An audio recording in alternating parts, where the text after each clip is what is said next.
Welcome! This time, we'll explore the strangest and most unsettling ways people earn their bread in the Middle Ages. Some jobs were so foul, they made death seem like the easier task. Let's begin. The list is headed by Groom of the Stool.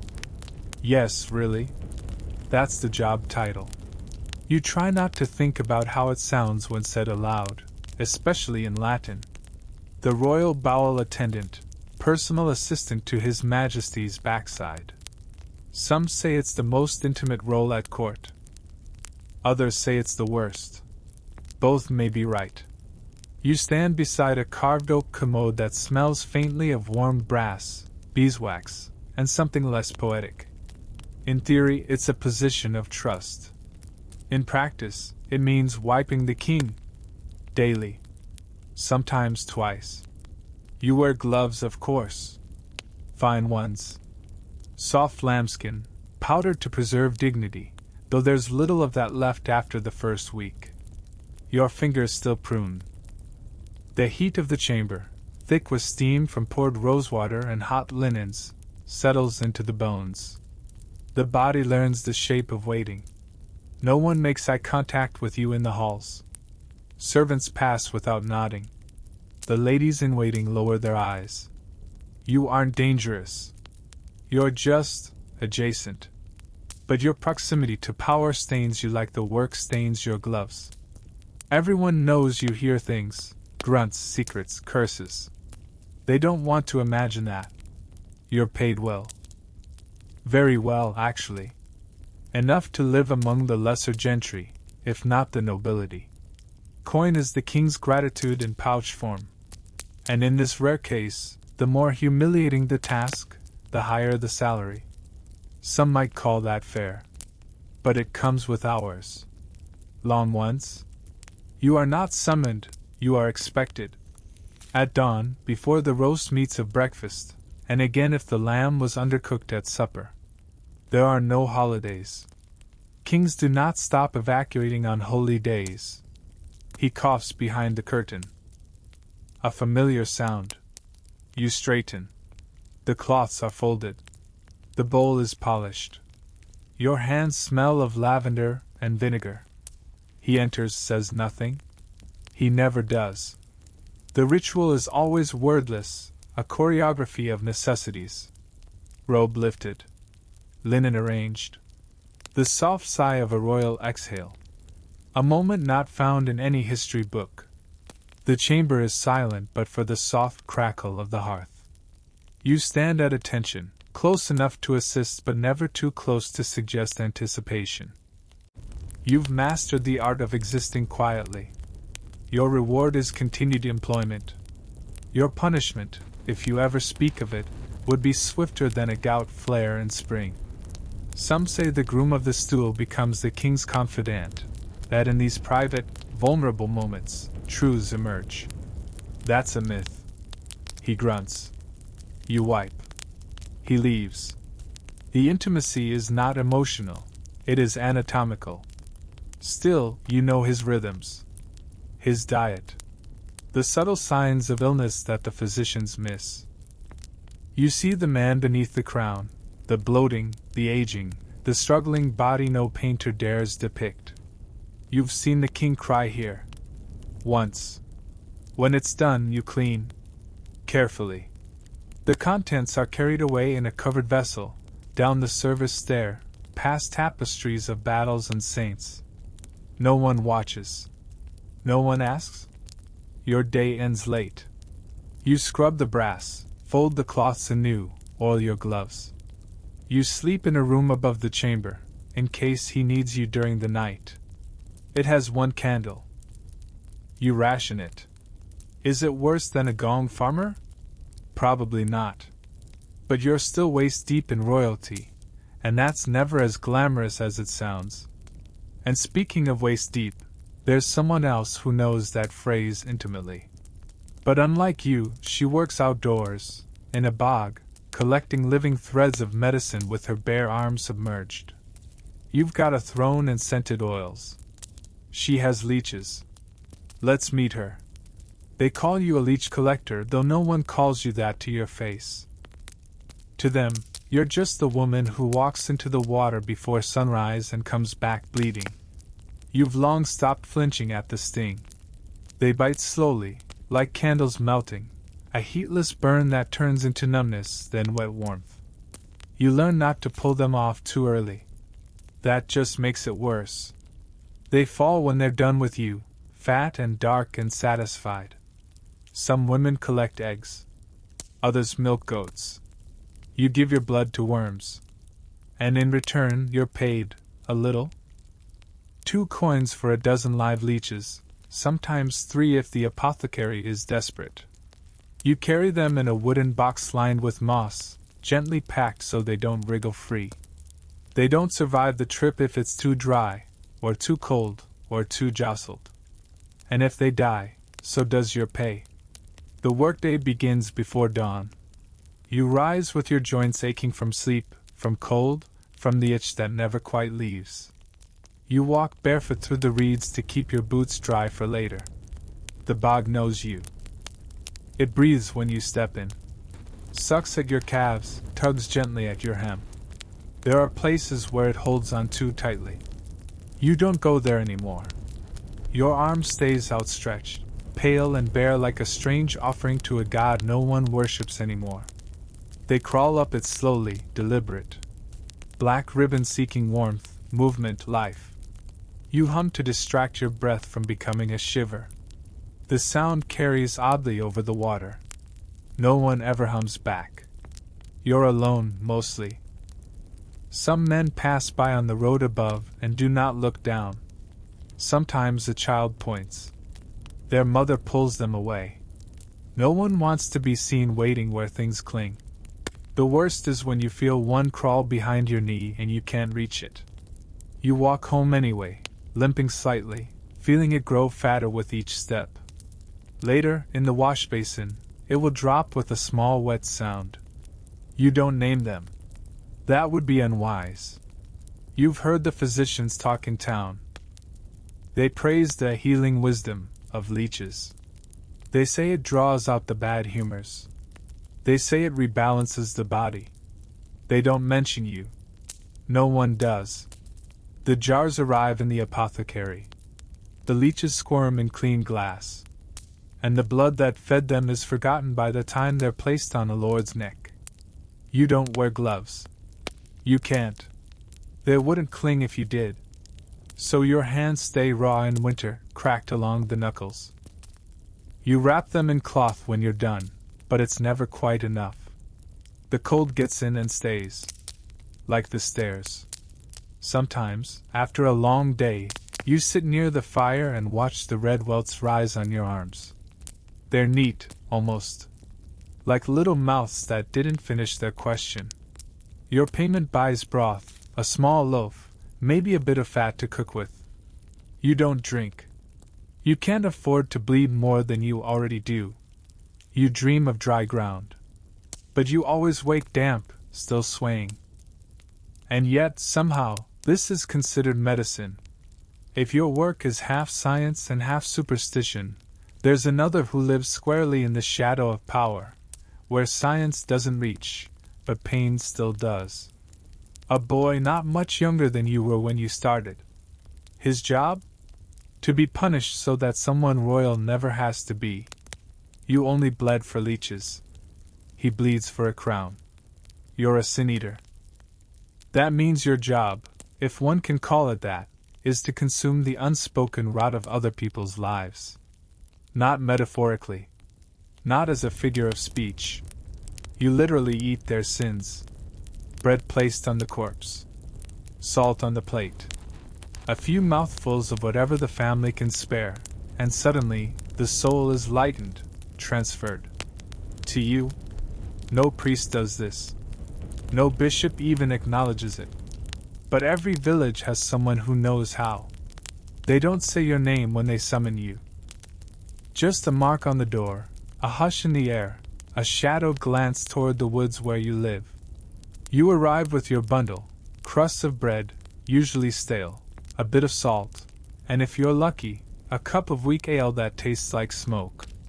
You sit beside the body, never at the head. That's for the priest, who's already gone. Said his words, swung his censer, collected his coin. Now comes the part no one acknowledges, the part that can't be written into scripture. You chew. Slowly, deliberately. Bread broken and placed on the chest, just above the heart. Sometimes it's still warm. Not the bread. The chest. You pretend not to notice. With each bite you take what they carried. The lies. The thefts. The unconfessed touches. The bitter words hurled at children, or wives, or the sky. They say it seeps into the crust, into the salt, into you. That's why you don't age well. You're paid in coin, if they're generous. Usually a single penny. Enough for porridge, or a bit of soap. You never haggle. You take what's given. No one wants to owe a sin-eater. You work mostly at night. Quiet calls, sudden knocks. A child sent running to your hut just beyond the village edge. You sleep lightly, boots near the bed. The work waits for no one. During the day, you're left alone. You live near the forest, past where the wells run dry and the air smells of ash. Children are told not to look you in the eye. Even the dogs don't follow you home. In your free time, what there is of it, you tend a small patch of bitter greens. You read slowly, with a candle and cracked spectacles. The only book you own is missing pages. The ending is gone. You've never minded. You used to visit the market, but too many women crossed themselves as you passed. Now you trade quietly with a tanner's widow, who doesn't speak much either. She gives you dried meat and a candle stub in exchange for help splitting logs. Once she offered you a kiss. You declined? You're not afraid of the dead. But you know what it is to carry things. Some nights you wake with a taste in your mouth, copper, mold, regret. You spit it into the basin and light another candle. The shadows stay longer now. No one thanks you. That's part of the cost. You do what no priest will do, and you do it alone. Even those who believe don't say so aloud. They let you leave through the back door, clutching your crumbs. You nod. They don't nod back. And yet you've eaten for dukes. For thieves. For mothers who died cursing the storm. You've swallowed entire villages, one bite at a time. There is dignity in it. Not honor. Just dignity. The kind found in doing what others won't. In bearing weight that must be borne. But sometimes, while walking back through the field, you pass the covered holes behind the manor. The ones that steam in winter. Where another man works, not with bread, but with buckets. Not with sin, but with waste. He walks at night, too. And like you, no one speaks his name before they need him. Let's follow the stench. He's waiting in the dark. You're a gong farmer. You've stopped trying to explain it. If they don't already know what that means, it's probably best they never find out. Your job is to clear out the latrines, the privies, the cesspits that sit beneath every home, every tavern, every castle chamber pot that doesn't empty itself. Gong, the polite word for human waste. Farmer, because you harvest it. By the bucketful. You work at night. Only at night. It's the law, actually. The city doesn't want its waste seen in daylight. They want their streets to smell of bread and straw, not truth. So you begin at dusk, lantern lit, sleeves rolled. And by dawn, you're just another face in the crowd, smelling faintly of lie and denial. The pits are deep. Some go 6, even 10 feet down. You lower yourself in with a rope, one hand on the side, the other gripping the rim of your bucket. The walls are slick. The air is thick and hot, even in winter. You breathe through your mouth, but it doesn't help. Nothing helps. It clings. Your pay? Good. Better than a baker. Better than a thatcher. Danger wages, they call it. 1 silver a week in a good town. More if there's plague, oddly enough, fewer men willing to work, more pits needing clearing. You always seem to be in demand. But you don't walk through the front gate. And no one invites you in for supper. People pretend not to see you. Even when the cart rattles past, sloshing and steaming, they look away. Children point, then get scolded. You hear them whisper, "Night stink, pit ghost, the bucket man." You prefer that to farmer. There's no farm. Just rot. You wear thick boots, but they don't help much. The stench gets into your skin, into your ears. Once, a rat leapt onto your shoulder in the dark. You didn't scream. You just lowered yourself slowly into the muck, let the sound of the splash cover your heart. On your nights off, if you have one, you sit behind the tannery, where no one complains about the smell. You drink alone, mostly. The ale masks the taste in your throat. Sometimes, another gong farmer passes through. You nod. That's enough. You can't marry. Not officially. No priest will do it. But there's a woman you visit. She keeps bees. Says she can't smell anything since a fever took her nose. You bring her honey from the city markets when you can, wrapped in oilcloth. She pretends not to see the stains on your fingers. The money piles up slowly. You keep it in a tin above your bed, wrapped in cloth. You don't spend much. No one expects gifts from you. No one asks what you're saving for. You wouldn't tell them if they did. The worst part isn't the smell. It's the silence. The way the city relies on you, and pretends it doesn't. Still, you prefer it to the surface. Down here, in the dark, things are simple. Waste in, waste out. No lies. Just labor. And yet, there's someone who has it worse. Smaller. Fur-covered. Trapped in a wooden wheel all day, while meat roasts and laughter echoes above. They say if he stops running, dinner burns. Let's meet the dog who keeps the feast from falling apart. You are not a person in this scene. You are the dog. A turnspit dog, bred not for hunting or herding, not for cuddling at the foot of a lady's bed, but for running. In circles. For hours. The wheel is your world. A large, wooden drum mounted high near the hearth, connected by ropes to the iron spit below. When you run, the meat turns. If you stop, it burns. If it burns, someone shouts. You've learned that lesson more than once. You wake before dawn, pulled from your straw by kitchen boys with red eyes and no patience. They call you names, none of them kind. Sometimes they forget to feed you before the first run. Sometimes they forget to feed you after. You run in the morning, while the fires are stoked and pans clang and shouting begins. You run in the afternoon, when the air is thick with smoke and dripping fat and the sweat of too many people in too small a space. You run in the evening, when the household feasts, laughing in rooms you'll never enter. The wheel groans beneath your paws. It's slick with use, old with grime. Your pads are cracked. Your nails worn short. Sometimes you slip. Sometimes you limp. But always you run. There are others like you. Usually 2 per household, to take shifts. But in small kitchens, or during feasts, there is only one. And one must be enough. You do not get paid. You do not get thanked. You are a tool. A furry gear in the machinery of meat. On your days off, if they come, you lie by the ash pile behind the kitchen. You lick your paws, twitch in your sleep. No one pets you.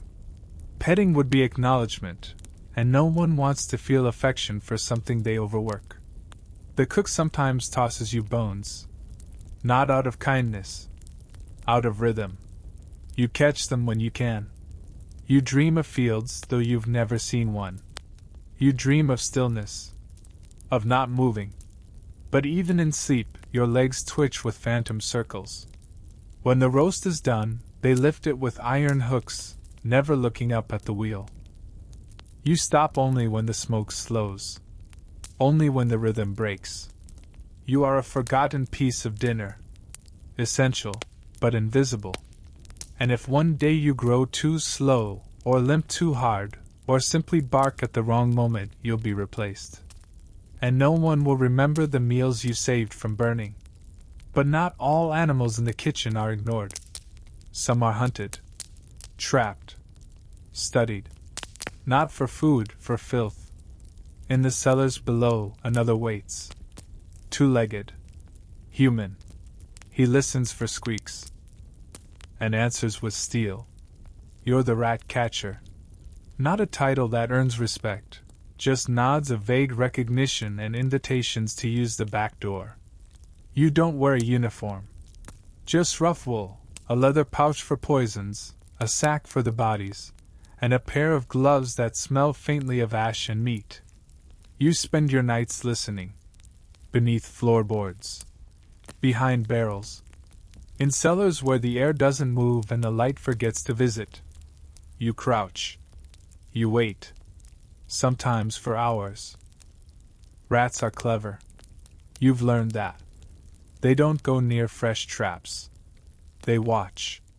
They memorize.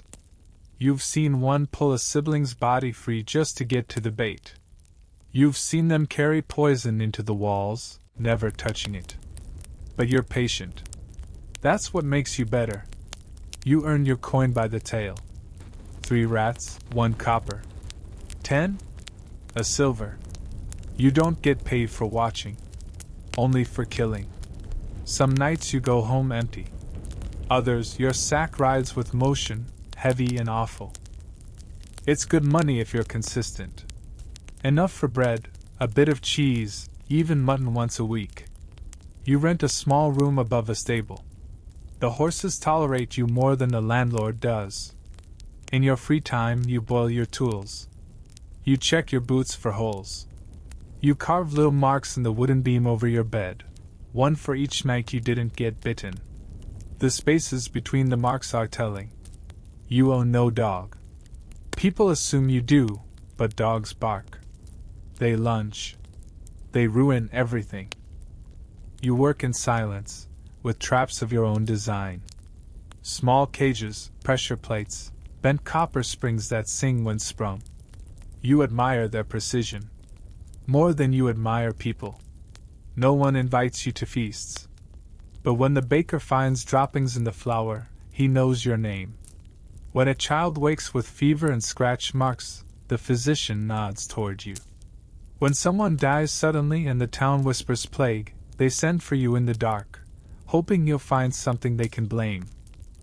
And if you do, they thank the saints. If you don't, they stop answering your knocks. There's no glory in your work, only necessity. No one wants to think about what lives under their floor, just as no one wants to know what lives inside their own body. You deal with infestation, hidden filth, and fear. Sometimes, before bed, you imagine yourself as a rat, moving unseen, unwanted, misunderstood. You wonder if they think of you as a legend, a dark figure with cheese and death in his bag. But there's one place even rats won't go. It's high on the wall, above the chapel, beyond the city gates. A figure stands there, alone, watching the road. She carries no sack, only a bell. And her silence. Always her silence. Let's climb the stairs. See what she sees. You are the leper lookout. You're not a guard. You don't carry a weapon. You don't sound an alarm. You simply watch. Your station is a wooden outpost at the edge of the town wall, just above the gate, where the path curves between trees and bends out of sight. From up here, you can see the road long before anyone else. You know the sound of cartwheels on gravel, the way crows scatter when something approaches.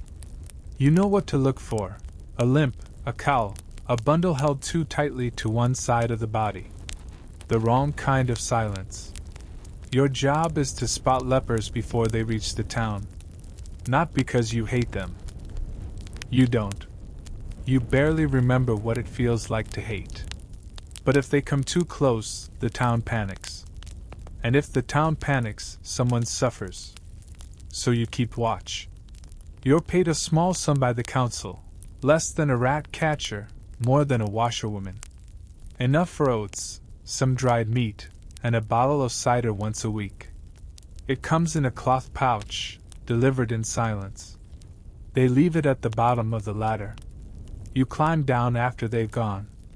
You live in a small room just beneath the tower. One cot. One basin. One window with a torn bit of cloth nailed over it. In summer, the bugs come. In winter, the wind does. You wear a bell on your wrist. Not a large one. Just enough to chime if your hand trembles too much. If you ever stop ringing it, they'll assume something's wrong. Or worse, that you let someone in. Your workday begins at sunrise and ends when the night crier passes with his torch. On most days, nothing happens. You sit with your legs tucked under you, watching the road curve and shimmer in the heat. Sometimes you count birds. Sometimes you talk to yourself in whispers just to remember your voice. On bad days, someone comes. A figure dragging a foot, wrapped in cloth, shoulders hunched. You don't shout. You don't wave. You ring the bell twice, slowly. Then you watch as the gate is barred from the inside. A priest is summoned. Instructions are given. The figure is met at a distance, offered bread and water, told to keep walking. Sometimes they cry. Sometimes they curse. Sometimes they just keep walking. You never look away. That is your work. In your off hours you sew. Bend over scraps of fabric, mending sleeves or shaping small dolls from leftover wool. No one buys them. But the work keeps your fingers moving, keeps your mind quiet. You used to live in the town. Before your sister's cough. Before the fire. Before they said it was better this way. Now you're the first line of defense against a sickness no one wants to name. People avoid you when you come to market on rest days. Not out of cruelty, out of habit. You smell like smoke and cold wind. You carry silence like a second skin. Some say you've caught what you guard against. You haven't. But it doesn't matter. No one thanks you. They think nothing happened. They forget that nothing happening is your success. Still you watch. You always watch. And on one still morning, the road is quiet, but something else waits. In the chapel below, in a side room with no windows, a man weighs corpses. Not to bury. Not yet. Just to measure what the soul leaves behind. Let's go there now. Hold your breath. Everything is still. You are the corpse weigher. A role not advertised. Not officially granted. Yet still, requested.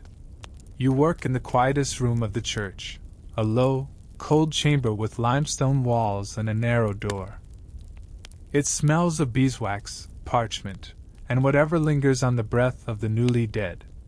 You've come to recognize that, the moment just after the last exhale, when the body seems to pause before settling into stillness. Your scale is not ordinary. It's fitted for this task. Broad, flat, clean between uses, those stains remain. One side for the corpse. The other for calibrated stones, marked in fractions. You keep them wrapped in cloth like relics. You weigh the dead. Not out of curiosity, or for burial logistics, or science, though all of those are whispered as reasons. You do it because someone must record it. The soul's departure. The slight difference. The weight lost in death. Sometimes it's nothing. Other times, 2 ounces. Once nearly a pound. You never explain. You only write. You are paid by the church. Quietly. A small tithe, tucked into your ledger once a week. Enough for meat pies from the vendor by the bridge.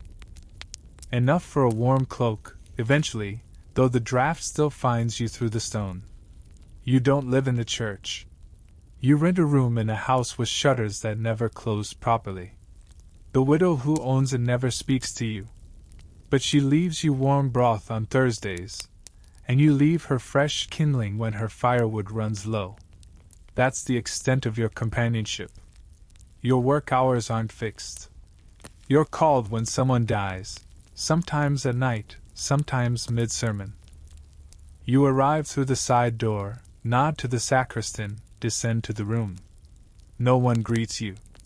You nod to the body. Then begin. You use gloves. Not out of fear, but for cleanliness. The dead deserve that, you think. There is no ritual beyond the weighing. No blessing, no candle. Just numbers. You log the date, the name, the weight before and after. You keep your own system. No one else reads it. It's better that way. You've noticed patterns. Children are lightest, of course. But the heaviest grief seems to leave the smallest trace. Once, a soldier weighed the same before and after, but left behind a smell of burnt wood that lingered for days. You don't speak to the families. They don't ask to see the records. It's as though the weighing doesn't happen. As though the soul's departure is too precise to measure, or too frightening. In your free time, you polish the scale. Reseal your ink. Walk the perimeter of the graveyard, counting stones, noting new offerings. You find peace in repetition. In stillness. No one thanks you. But they trust you. There is a difference. And still, the church has needs beyond yours. After midnight, the chamber is swept. The candles snuffed. The bodies moved. Not all of them by permission. Because someone else works by night too, in frozen soil, with a shovel, a lantern, and a heart divided between money and dread. He doesn't measure the dead. He lifts them. Let's follow. Quietly. Don't disturb the earth. You're the night soil man. You collect what no one wants to name. Your route begins just after midnight, when the candles go out and the shutters are barred. That's when your cart creaks into motion, a wooden box on 2 iron wheels, fitted with hooks for your pails and lined with straw to keep the splashing low. You walk the alleys, head down, lantern low, gloves slick with lion habit. Behind every home is a privy, and under every privy, a pit. And when the pit gets full, they send for you. Not openly. Not in daylight. But someone slides a token under your door, carved with a notch you recognize. That's the invitation. You bring the bucket. You bring the rope. You bring the strong back and the empty stomach. The waist is thick. It sticks to everything. The smell is not the worst part, it's the sound. The hollow slosh as you pour. The soft slap against the wood. The way your own breath turns against you under the scarf. You're paid well. One of the best wages for a man without a trade. A silver penny per pit, more if it's a double, or if the stench is bad enough to cause fainting. You've never fainted. Not even close. You live just outside the town wall, in a cottage by the river where no one visits. Your boots stay outside. Your clothes hang on a line downwind. You boil your linens twice a week, whether they need it or not. In your free hours, if the night's quiet and the buckets are empty, you mend things. Tools, mostly. The iron hinges on your cart. The straps on your shoulder harness. You like the rhythm of repair. It reminds you of order. Of purpose. The townsfolk cross the street when they see you. Even when you're not working. Even when you've bathed. Even when it's been 3 days. Children point. Mothers hush them. You're part of the city's function, but not its face. Still, they need you. The nobleman who dines on goose. The merchant who brags about spices. the scribe who writes sermons about purity. All of them leave something behind. And you take it away. No one else wants to. Your path takes you through the narrowest places, between the fishmonger's wall and the tannery's drain, down cobbled paths too tight for carts, up behind the apothecary where the privy lid sticks and the smell leaks through the mortar. You know the city in its underlayers. Where it drips. Where it groans. Where the heat rises even in winter. You know who eats too well. Who's been sick. Who hasn't been home in a while. Sometimes you hum as you work. Not a tune exactly. Just something to push the silence back. You empty the bucket, rinse it once, move on. They call it night soil. As if putting night in the name makes it invisible. As if the darkness swallows the truth. But someone always handles the truth. And tonight, that someone is you. Still, not all helpers work in filth. There's another who toils in fumes and flame, a boy with stained fingers, careful steps, and a table full of bottles that sometimes rattle long after he's gone. He doesn't ask questions anymore. Let's see why. You are the alchemist's assistant. Not a student. Not an apprentice, not officially. Just someone who knows when to hand the right vial, when to stir, when to step back. You live in a room behind the workshop. It's small, with shelves instead of walls and curtains instead of doors. The air smells of smoke, vinegar, old books, and something sharper, like the inside of a cracked stone. You haven't smelled fresh air since spring. The alchemist doesn't teach you. He gestures. He mutters. He forgets your name but remembers your footsteps. You sweep the floor with crushed bone underfoot. You grind leaves into powder until the mortar warms from friction. You measure mercury by the drop, heart clenched with every tremble.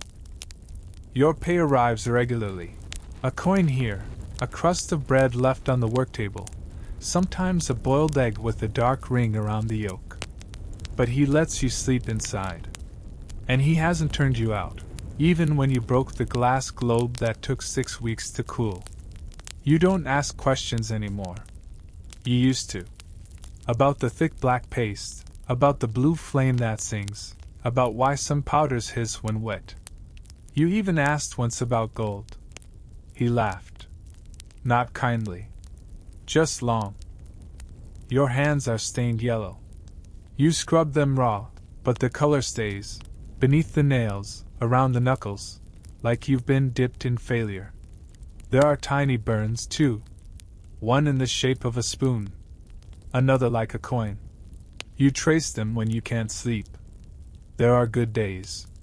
When the mixture holds, when the glass doesn't crack, when the heat stays even. On those days, he nods.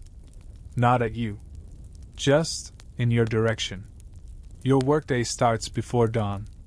Lighting the fire. Preparing the salts. Reading the same faded page for the 100th time while he sleeps 2 hours past noon. When he finally stumbles in, robe askew, eyes red, he begins pointing and you begin moving. There are no nights off. You sleep when he does, or when he forgets you're there.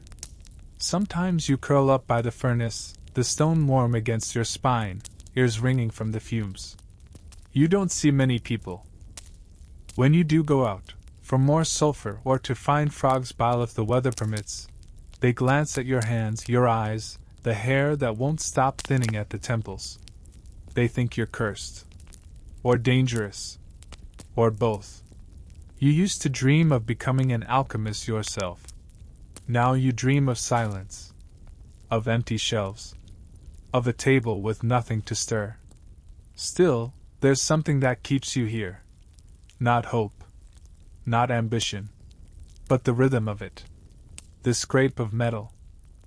The way a liquid swirls just before it changes color. You can't name it. But you know it's real. And when he hands you a bottle without looking, and says simply, "This one," you take it without blinking. You don't ask where it's going. Not anymore. But there's another who does worse at night. Who opens graves instead of books. Who digs instead of distills. Who listens to the earth in a different way. The next time someone disappears from the cemetery, it will be because of him. Let's follow the shovel. Carefully. The ground is still fresh. You're a resurrectionist. You don't believe in resurrection. Not in the holy sense. You don't think the soul returns to the body, or that the earth gives back what it's taken. You just retrieve. It begins after midnight. Always after. You carry a lantern, low and hooded. A shovel wrapped in cloth. Rope. Sometimes a sack. Sometimes a small bottle to keep your nerves from asking questions. You know the graveyard better than the priest does.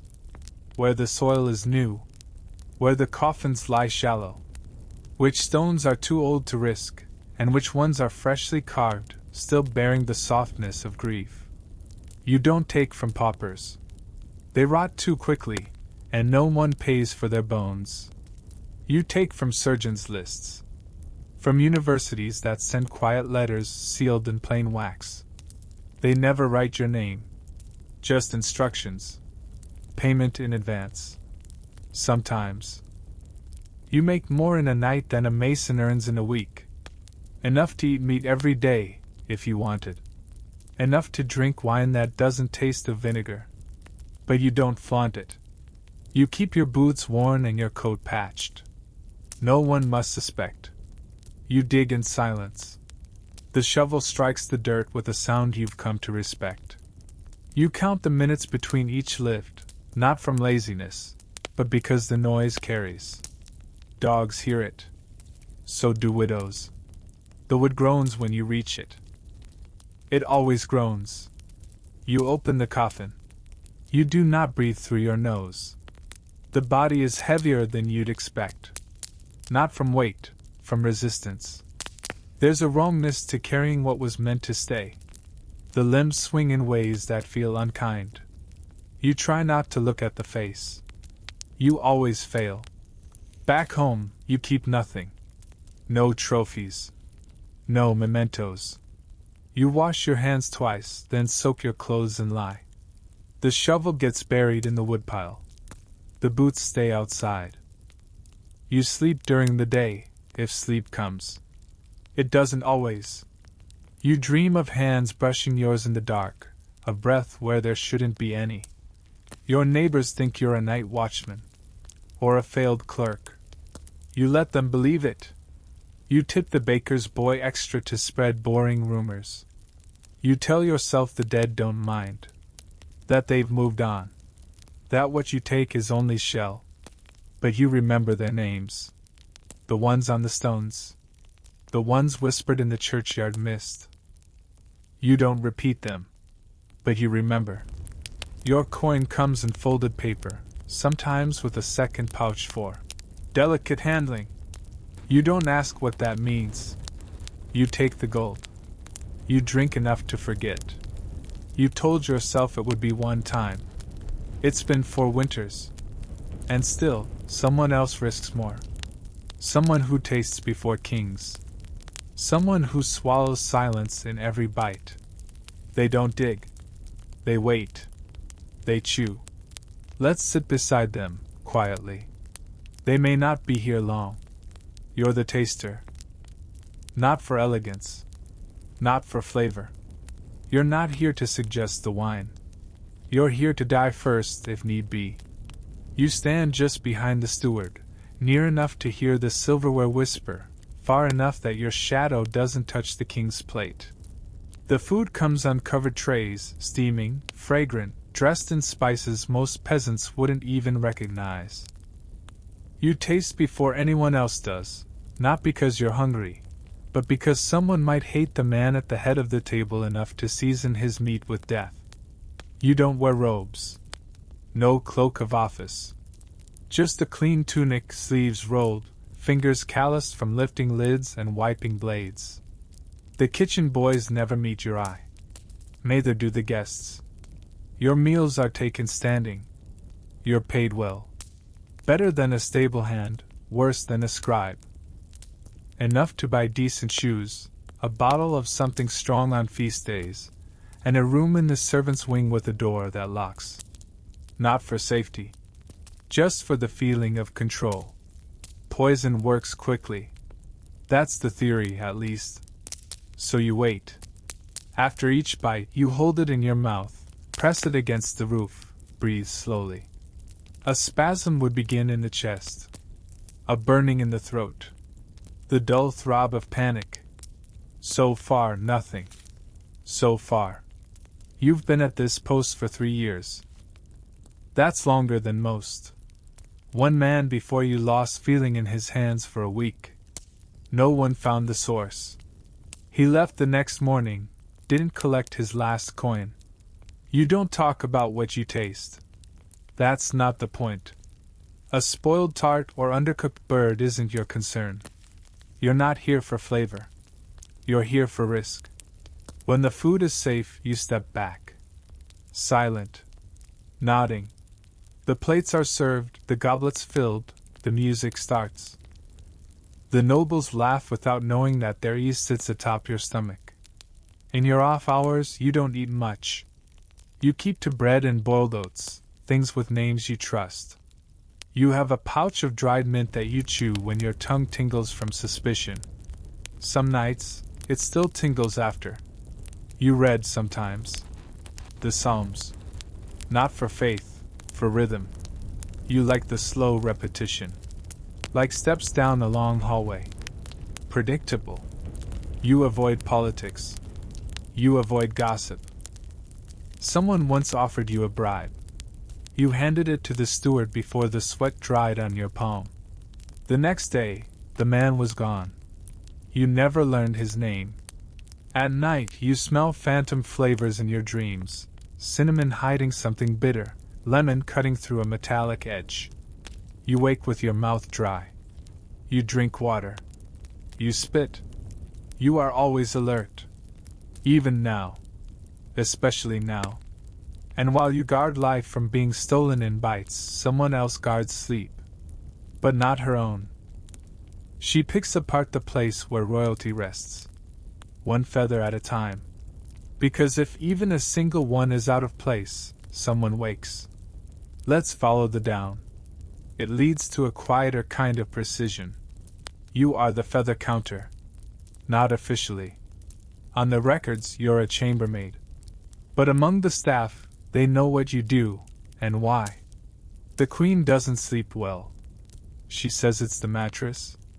That something pokes her spine. That some nights feel heavier than others, as if a single feather were plotting against her. So you search. Each week, you take apart the bedding in secret. Not in the royal bedchamber. That would be too obvious.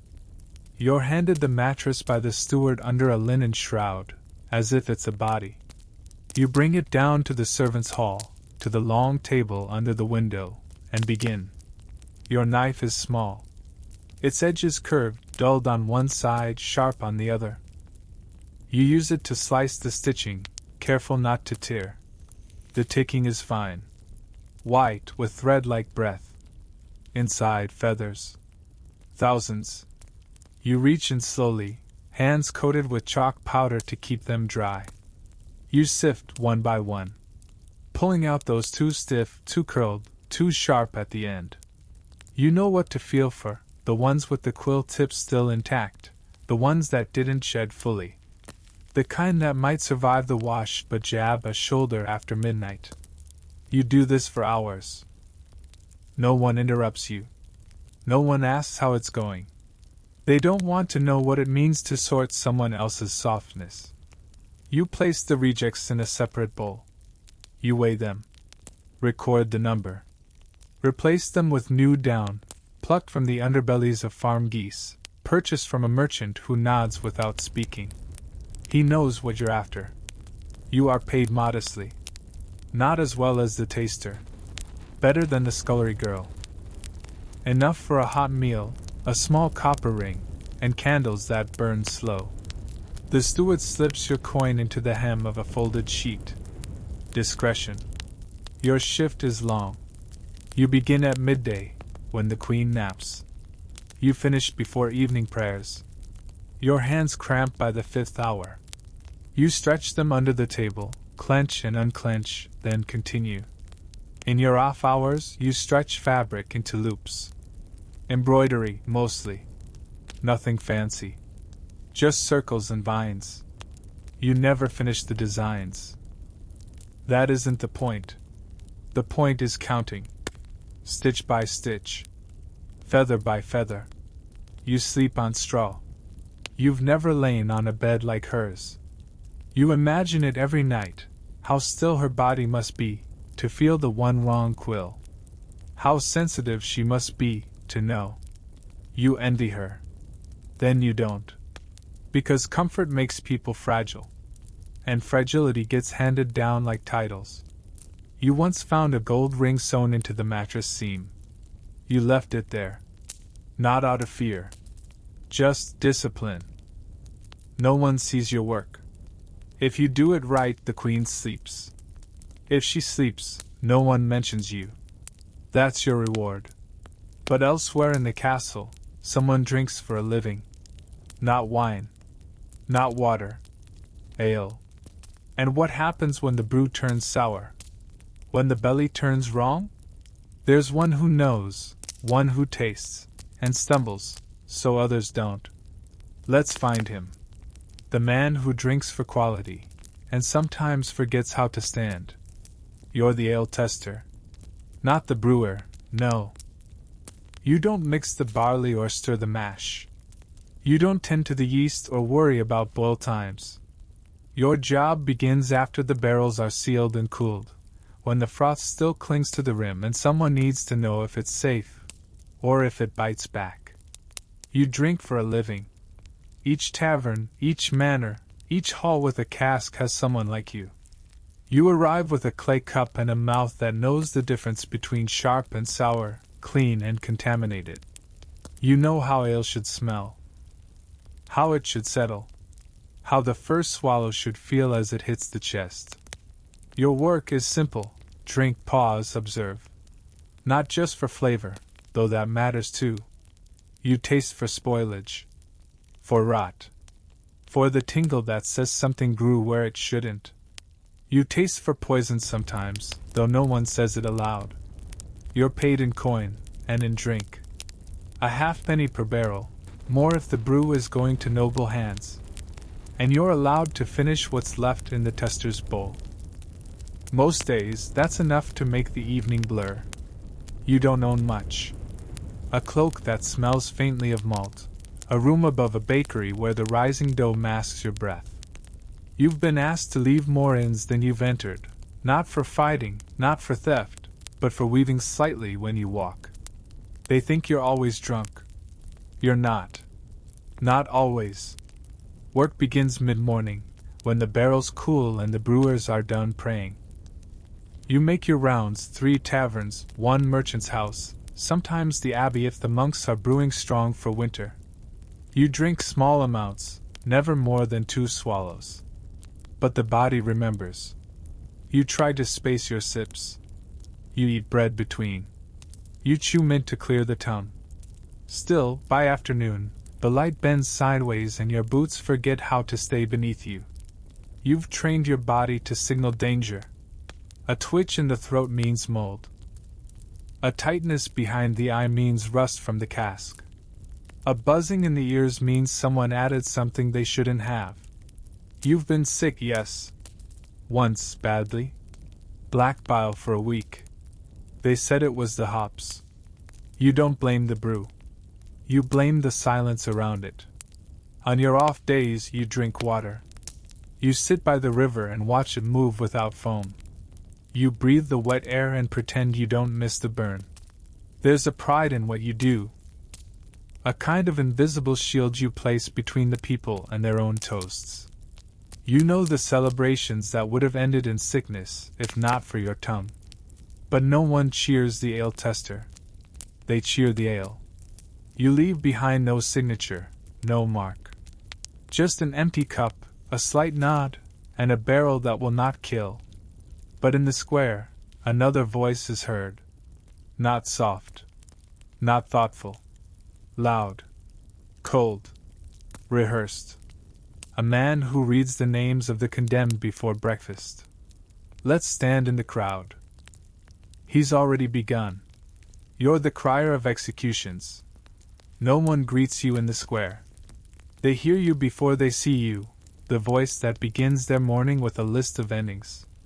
You wake early. Earlier than the baker. Before the dew lifts. You rehearse the names quietly, your mouth still heavy with sleep, your tongue pressing awkwardly against crimes it has uttered before. Theft. Treason. Witchcraft. Blasphemy. Sometimes all at once. You don't write the words. They're handed to you on parchment, rolled tight and sealed with wax that still carries the heat of judgment. You break the seal. You speak the name. You are not the judge. You are not the blade. But you are the one they hear. The scaffold stands at the edge of the market, built tall enough to cast a shadow over the fish stalls. You take your place beside it, unarmed, unarmored, cloaked in grace so that no one mistakes you for someone important. Your first cry is the loudest. It must be. It cuts through the fog and the murmurs of early traders. People stop. They look. They know what it means when your voice climbs the sky before the sun does. You read each name slowly. You've been trained to pause after the surname. Let the air catch it. Let it land on ears that might belong to widows, or brothers, or sons. You do not look at the crowd. Some cry. Some jeer. Some turn away before the rope tightens. You never do. You stay until the final breath. It's part of your duty. To bear witness when others look down. You're paid well. Not extravagantly, but steadily. 1 silver for each cry. An extra if there's more than one name. A bottle of wine if the family's important. You rarely drink it. You give it to the butcher's wife, who leaves you a salted joint in return. You don't live in the center of town. Your home is on the edge, near the tannery. The smell there masks other smells. No one asks what you do. No one wants to know. In your off hours, you rest your voice. Honey and clove in warm water. A wet cloth wrapped around your throat. You avoid speaking unless necessary. Even your thoughts come slow, as if careful not to wear the voice down. You once shouted something joyful, a birth, a marriage, a soldier returning. Your voice cracked from the unfamiliar weight of it. You remember that. You keep the scrolls. Not out of sentiment. Out of order. You stack them in a box beneath your bed, tied with twine. You've never opened one after it's been read. You never will. There's a loneliness to the roll. Not quite shame. Not quite pride. Just a slow erosion. A knowing. And yet, even you speak before the blade falls. There's one who comes after. A boy. Small enough to go unnoticed. Just tall enough to reach the flame. He carries fire like prayer. And sometimes burns. Let's find him before the candles go out. You're the candle boy. No title. No ceremony. Just a hand on your shoulder before dawn, and a whisper. Time to light the church. You rise in the dark. The kind of dark that feels like breath has been sucked from the world. You dress quickly, fingers numb, boots stiff with cold wax and yesterday's soot. You carry the taper, a long stick tipped with cloth and wax, lit from the hearth and guarded like a secret. The cathedral is colder than outside. Colder, quieter. It swallows sound and offers nothing back. You move quickly but carefully. The stone floor bites through your soles. You know which flagstones wobble. Which ones echo. The first wick is the hardest. Your hands shake. The flame licks, then catches. A small globe of gold in the void. Then another. And another. High sconces, low altars. candles in corners where even the priest forgets to look. Some lean. Some gutter. Some hiss as if offended. You light each one with the same care. Not because you fear punishment, though you do, but because the light matters.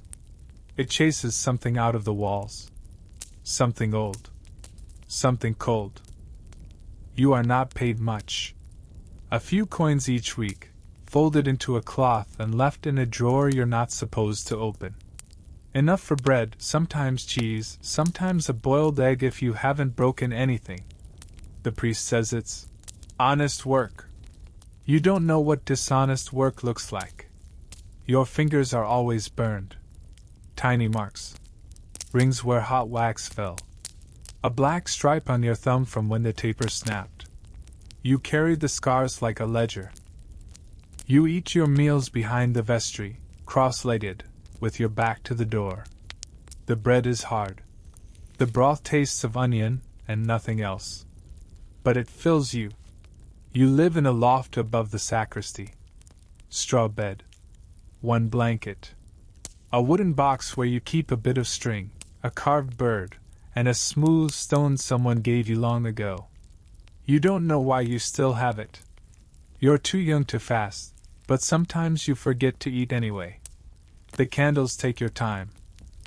And the light stays with you. On feast days, the church blooms with flame, hundreds of candles lit before sunrise. You run the taper until your arm aches. The smoke burns your eyes. The heat warps your breath. But you light them all. You do not speak during the day. No one asks you to. You're not a choirboy. You're not trained to serve. You're just the boy who lights and snuffs. At night you dream of rooms filled with candles. So many that you can't walk. So many that the air hums with flame. Sometimes, in those dreams, one wick goes out, and you wake up gasping. You're not noticed unless something goes wrong. A candle left unlit. A flame snuffed too soon. Then the priest frowns. Then the sisters murmur. But most days you are invisible. Still, you are the first to enter the dark, and the last to leave it. And far from the warmth of holy places, another man works with blades and bowls, where light is not welcome, and blood answers questions no one wants to ask. Let's leave the glow behind. The knife is waiting. You're the bloodletter. Not a physician. Not a surgeon. Not a man of books or titles. Just someone with steady hands and a blade that knows the difference between vein and artery. Your tools fit in a cloth wrap. A knife, a lancet, a brass bowl with a lip worn thin. You carry them in a pouch slung over your shoulder, next to the herbs you sometimes pretend to understand. You've learned that silence makes you sound wise. People come to you when they've been told there's nothing else to try. Fevers. Melancholy. Visions. Coughing that lingers too long. Swelling that speaks in pulses. They all come with the same question buried in their eyes. Can something be taken out of me? And you say yes. Your workspace is wherever they'll have you, a wooden stool in a kitchen corner, a bench in a stables, once even the floor of a chapel, with the altar candles still lit. You prefer indoors for the light, but you've worked by moonlight more than once. Blood is red in every season. You're paid per letting. A coin for the poor, a pear for the wealthy, and sometimes a sack of turnips when the family's desperate. You take it all. You never refuse. To refuse would mean the sickness stays. You wear dark clothes. Not to hide the stains, those come anyway, but because they don't show where the sweat begins. You don't speak during the cut. Only before to ask where it hurts. You press your fingers to their skin, feel the thrum beneath, and nod like you understand. Then the blade. A quick pierce. Shallow if you're merciful. Deeper if you're tired. The bowl rests beneath the arm, or the ankle, or the neck. You watch the color. The flow. Too slow and it's no good. Too fast and you panic, calmly, inwardly. You've lost 3. That's not bad, you tell yourself. Not for how many you've bled. Some ask you what you see in the bowl. You say nothing. But you see things. Regret, mostly. Sometimes the way the blood swirls reminds you of smoke rising through snow. In your spare time, you sharpen your tools. Over and over, past necessity. You do it to stay steady. You do it so the blade feels like an extension of thought. You do it because sleep doesn't always come easy. Your own arms bear the tiny white scars of early practice. You keep them hidden. Not from shame, but because they are reminders. You needed to know what it felt like once. Now you know too well. You avoid meat on days you cut. It makes your hands tremble. You eat apples cold and soft. You drink broth. You wash your hands longer than necessary. You don't keep track of the names. But sometimes, in a dream, they come back. Not with anger. Just confusion. As if asking if it worked. You never answer. And while you try to take life away, the excess, the bad, there's another man, in the yard behind the prison, who takes life whole. Not in bowls, but with a single blade. And you, more than most, know how sharp that edge must be. Let's see who sharpens it. Not the master, the one still learning. You're the executioner's apprentice. Not chosen. Just kept. A boy once pulled from the crowd, too quiet to protest, too strong to look away. Now you sit behind the block, oiling the handle of a blade meant for endings. The master doesn't teach. He watches. His nod is a sentence. His silence a lesson. You sharpen. That's your main task. The axe has weight, yes, but it needs precision, an edge that doesn't catch, doesn't drag, doesn't think. You sit with the stone on your lap, the blade across your thighs, and drag it again and again until the rhythm makes your ears ring. You're not allowed to lift the axe yet. Not in front of anyone. But you've felt its balance. In the quiet yard, long after the sun has dropped behind the wall, you swing at empty air until your shoulders throb and your wrists go numb. You are paid in food and shelter. No coin. Just meat, bread, a cup of broth that doesn't burn the tongue. Your bed is in the shed behind the gallows. You share it with the axe. It hangs above your head like a breath not taken. You don't sleep well. The condemned never speak to you. They speak to the priest, to the crowd, to the air, but never to you. They must know, even before the master steps forward, that you are part of the blade. You wear no uniform, no hood. That's the master's role. You keep your face bare, your eyes low, your steps light. The townsfolk avoid you. Even now, when you haven't yet made a cut, you carry the scent of steel and ash, and something else they won't name. You tried once to buy apples. The vendor looked through you like fog. In your off hours, you clean. You scrub the block. You sweep the yard. You tie the rope that holds the crowd back. You tie it with the same knot each time, not for function, but for comfort. Once a month, the master lets you watch the edge do its work. He steps forward. They kneel, or they're pushed. There's a moment before it falls, the long inhale, the hush. That's the part that stays with you. The space between the final word and the first drop. You've never looked away. You wonder if that's why he keeps you. There's a ledger in the shed. You've read it. Names. Dates. Some with notes. Twitched, refused, sang. You added one once. Just a line. Eyes open the whole time. You didn't sign it. But you left it there. Your hands blister not from work, but from trying too hard to be ready. You are not ready. But the master ages. His shoulders sag. His cough grows deeper.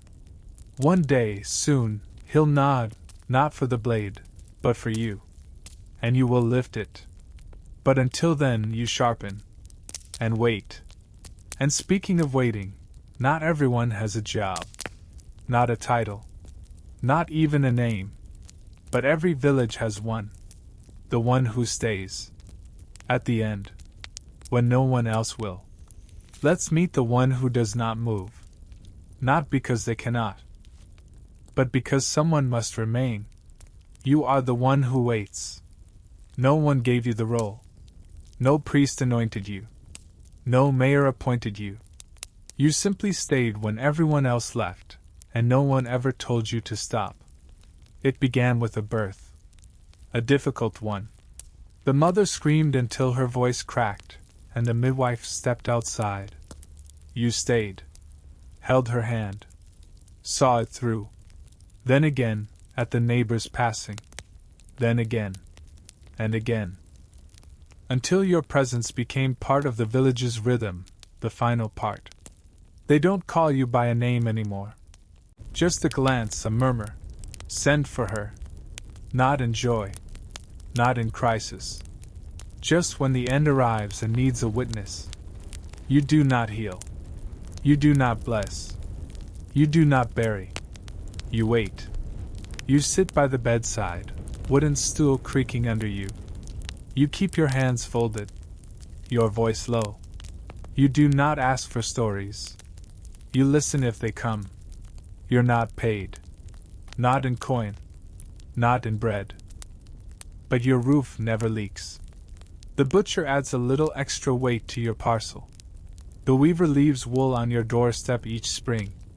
You eat what you need. You sleep well enough. Your days are quiet. You tend your garden. You sweep your floor. You patch the knees of your only pair of trousers.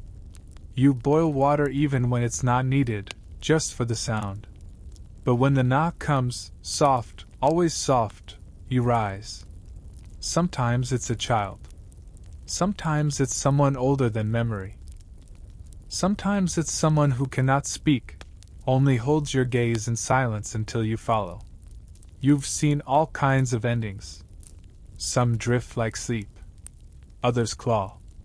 Others still arrive with such peace that you weep afterward, not from grief, but from the sheer grace of it. You hold their hands. You wipe their lips. You hum, now and then, the same tune your mother used to sing when the stove cracked with heat. No one asks why you do it. You wouldn't know how to answer anyway. You have no fear. Not of the dead. Not of what they leave behind.